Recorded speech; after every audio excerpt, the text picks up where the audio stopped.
everyone, my name is Isadora, and in today's video we will go through different scenarios in which English can be perceived and used as a means of communication.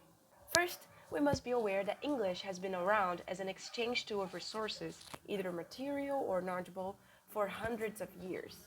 English as a language has its root in the Germanic languages, and it has arisen due to the occupation of Germanic cultures in the territory that we know now as England. Do you see that I've used the word occupation? Occupation in this context means that a land previously inhabited by a community is now controlled by a foreign society.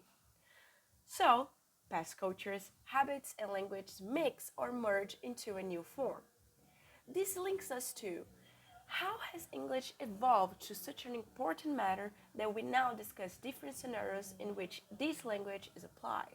So, according to Galloway and Rose in 2015, there are 4 channels in which language can be spread: settler colonization, slavery, trade and exploitation, and also globalization. In the first 2, English is forced upon colonized people due to being the colonizer's language, for the sake of annihilating any sense of community and recognition between the colonized. Language and culture of native people have diminished in places such as Australia and Canada, where settled colonization happened, and also where English nowadays is established as the official language. But this also has happened in countries like India, in which English is one of the official languages due to colonization. However, the last category, globalization, is what links us to our main discussion: the difference between English as a lingua franca and English as an international language and its implication in teaching. The occupation of language that I have mentioned has developed or even been slightly replaced by globalization. As a result, English is used in a context that their users do not necessarily come from native English-speaking countries. When this happens is what we call English as a lingua franca, because now the language being used is used as a tool of communication. Let me give you an example. Pedro Pascal is an actor who has been trending for the past year as he has starred in HBO's video game adaptation of The Last of Us. Although Pedro is fluent in English, he was born and raised in Chile, but that means his mother language is Spanish. So when he was in CCXP, a pop culture event held in São Paulo, Brazil, which has Portuguese as the mother language, why was English chosen as the language used as means of communication and not Spanish? Another example is exchange programs held in European countries. At the beginning of this year, 2023, the Universidade Federal do Rio de Janeiro, UFRJ, has given the opportunity of a law student to get a scholarship for a French institution. And with more than one option to apply, the student was able to choose one in which English was the main language, not French.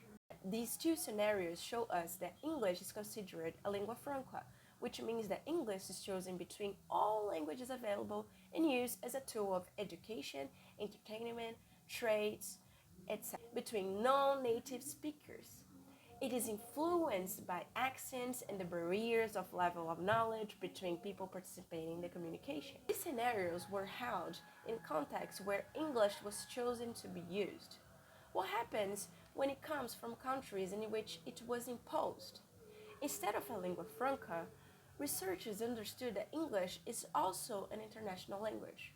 This means that countries such as India, as I have already mentioned, which were colonized by the British or countries affected by it. However, these scenarios were held in a context where English was chosen to be used. What happens when it comes from countries in which it was imposed? Instead of a lingua franca, researchers understood that English is also an international language. This means that countries such as India, which was colonized by the British, or countries affected by economy and political power of the United States after the World War II, have influenced pronunciation, sentence structure, and even verb tenses. This has happened because English was imposed by British, imposed by United States due to colonization or political power. English has evolved into a second language or even an additional language in almost all of the world, and it has been affected by each country's culture and usage. Having said that, it is important for English teachers to be aware of these contexts and bring different scenarios in which language can be used to develop students' abilities. For example, practicing English as a lingua franca in a way that students speak to people who do not have the same mother language is a way to overcome the natural tendency to rely on our language when we don't know a word or expression in English. Whereas to practice English as an international language is a chance for a student to see that language adapts and there is not a single and a specific way to speak.